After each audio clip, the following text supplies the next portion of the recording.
D'abord, je voulais vous remercier d'être venu ici pour cette conférence qui est organisée à la fois par la Société de Géographie, représentée ici par son président qui va prendre la parole tout à l'heure, et par le Club Histoire.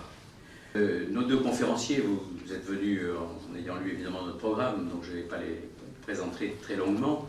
Le premier qui va parler est l'amiral Bellec, qu'on ne présente pas, en tout cas aux membres de la Société de Géographie, j'imagine.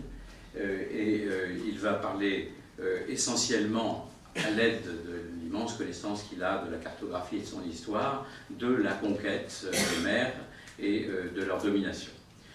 Patrick Villiers, le professeur Patrick Villiers, va lui, à son tour, alors lui il est spécialiste à la fois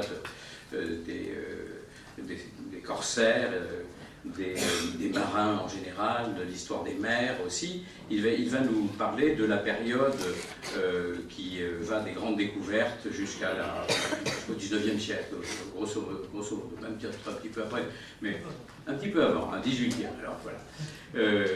En tout cas, vous découvrez au fur et à mesure.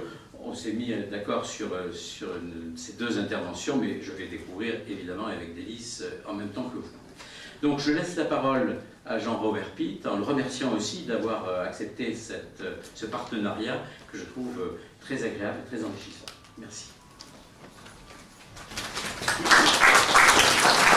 Merci, cher Pierre. Donc, je suis moi aussi ravi d'être ici dans ces murs prestigieux et dans ce salon prestigieux qui n'était pas prévu au départ. Donc merci au Sénat de nous avoir prêté ce très bel endroit chargé d'histoire. Vous lirez le texte qui est derrière sur les 40 drapeaux, et puis vous avez ce magnifique tableau de l'empereur qui est à ma droite. Je suis heureux aussi de voir un certain nombre de têtes connues qui sont des membres de la Société de Géographie, honorablement connues, mais d'autres têtes beaucoup moins connues, et que je suis heureux d'accueillir, puisqu'il se trouve que la Société de Géographie organise dans ses murs depuis des années, des déjeuners, débats, souvent autour d'ambassadeurs, de grands diplomates, et c'est un héritage qui nous est venu du ciel le jour où la Société de Géographie commerciale, qui était un peu plus jeune que nous, mais a disparu faute d'un nombre suffisant de membres, et les membres qui restaient nous ont rejoints, et le président de l'époque nous a dit, eh bien voilà, nous avons une activité à laquelle nous tenons beaucoup, qui sont ces déjeuners au Sénat, donc nous les avons repris à notre compte. Donc en tout cas, merci Pierre d'avoir pris cette initiative. J'espère que nous aurons plein d'autres occasions de faire des choses ensemble. Les géographes aiment l'histoire, c'est une évidence, et donc ce soir, nous sommes prêts à écouter un grand historien et un grand géographe, navigateur, mon ami et vice-président de la Société de Géographie, François Bellec. Merci Pierre.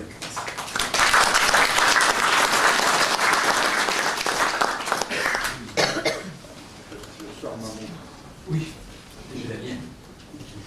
bon, mesdames, messieurs, chers amis, je vais donc vous parler de ce qu'on appelle les découvertes. Alors, d'abord, on associe généralement les découvertes, on dit les découvertes de la Renaissance. Et il est vrai qu'on a tendance à associer cette expansion européenne, cette ouverture de l'Europe sur le monde, avec le grand renouveau culturel qu'a été la Renaissance. Et il est vrai que Henri le Navigateur était contemporain de Van Eyck, de Donatello, que Magellan avait à 3 ans près l'âge de Raphaël, que Christophe Colomb avait exactement l'âge de Léonard de Vinci, et que Vasco da Gama a été contemporain d'Erasme. Et on peut être surpris du fait qu'en fin de compte, la Renaissance a totalement ignoré ces découvertes. Et très peu d'œuvres en ont rendu compte. Il y en a, moi j'en connais 3. Ce sont les Lusiades de Camões, qui est un poème homérique à la gloire de l'œuvre lusitanienne. La Vierge du Navigateur qui se trouve dans la Casa del Contratación à l'Alcázar de Séville, et puis le triptyque de Santa Rota qu'on trouve au musée des Arts Antiques de Lisbonne. Finalement, la Renaissance a totalement ignoré ces marins rugueux qui partaient dans des terres lointaines pour ramener des indigènes analphabètes. Ça a été totalement déconnecté. Donc voilà. Et alors la suite, et bien à partir du moment, là je vais passer la suite maintenant, à une autre version. Qu'est-ce qui s'est passé après? Ça a été la période, après cette période de la découverte généreuse et chrétienne, ça a été ensuite une exploitation avec tout ce qui a suivi, c'est-à-dire la conquête assez redoutable des Amériques par les Espagnols, puis de l'insulin par les Hollandais. C'est le moment où les marchands ont commencé à exploiter le monde, et ça a été assez dur.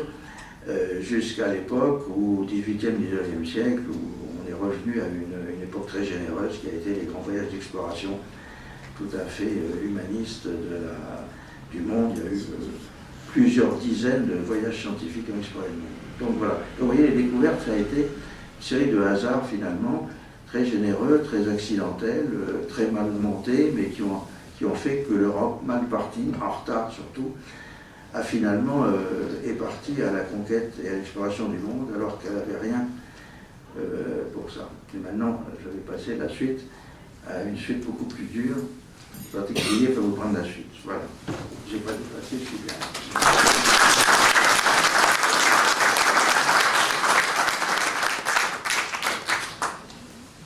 Merci Amiral, mesdames, messieurs. Alors en fait, nous sommes devant une gageure puisque je dois en 40 minutes normalement vous faire de 1492, j'avais cru comprendre jusqu'en 1815. Non, non, rassurez-vous, je ne vais jamais y arriver. Donc, et d'autre part, le monde entier, bien entendu, puisqu'on vient de découvrir l'ensemble du monde. Donc, mon propos sera beaucoup plus modeste parce que je voudrais essayer de vous donner quelques idées. La Hollande, par son PNB, était le pays le plus riche d'Europe. C'est pour ça qu'elle a pu se doter de cette marine, à la fois de commerce et de guerre. Mais la géographie parle.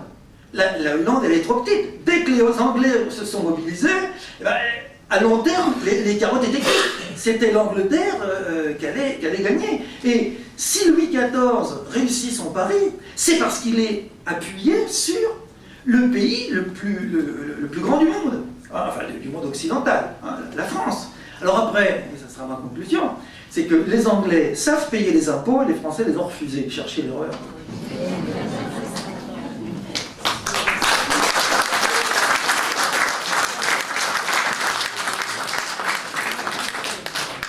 Maintenant, nous disposons de temps pour poser toutes les questions que nous voulons à nos deux intervenants, et donc je vous invite à les interroger sans être coincé comme ça se passe la plupart du temps dans les conférences. On ne dispose plus que 3 minutes parce que les conférenciers étaient trop bavards. Là, ils ont été parfaitement disciplinés, donc nous disposons du temps.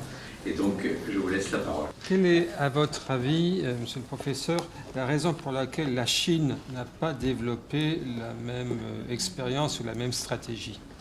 Non, en fait, ce qui s'est passé, c'est que la Chine aurait très bien pu conquérir le monde. Au XVe siècle, l'amiral Chincreux a fait 7 voyages dans l'océan Indien qui ont démontré la capacité de la Chine à naviguer en haute mer à l'époque où nous, en Europe, on ne savait pas encore et où le Portugal balbutiait. Si elle avait voulu, elle aurait découvert l'Amérique sans aucun problème et fait le tour de l'Afrique et elle aurait pu explorer le monde. Mais ce que rapportaient les missions chinoises de l'amiral Chincreux, c'était qu'il n'y avait rien à voir, que le monde était peuplé, il était un monde analphabète et de sauvages de barbares qui n'avaient aucun intérêt. Avant ce dîner, nous sommes relativement bien lestés en nouvelles connaissances et en sujets de réflexion.